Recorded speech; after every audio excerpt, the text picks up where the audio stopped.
আজ হলো শ্রাবণের লাস্ট সোমবার।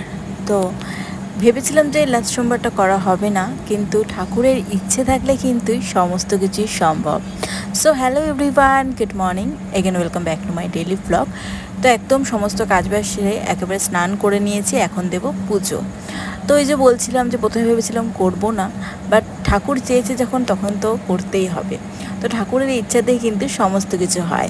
তো এখন কিন্তু আমি একদম রেডি হয়ে গেছি, আর আজকেও তো লাস্ট সোমবার, সেই জন্য একটুখানি সাজুগুজুও করে নিচ্ছি, একটু শাড়িও পরে নিয়েছি, বেশ ভালো লাগছে। তো এখন বসে গেছি পুজো দিতে, আর পুজোটাও চটপট করে সারতে হবে, কারণ ইতিমধ্যেই আমার ছেলে ঘুমিয়ে পড়েছে।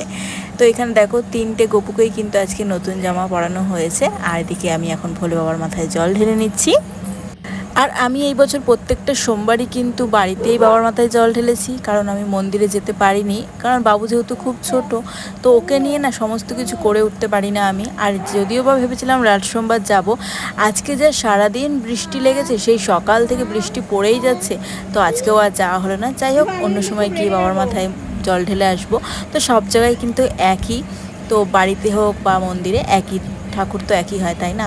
তো এখন বসে গেছি আমি লাঞ্চ করতে। এখন আমি সাবু খেয়ে নিচ্ছি, আর রাতেবেলা এক সেদ্ধ চালের ভাত খেয়ে নেবো।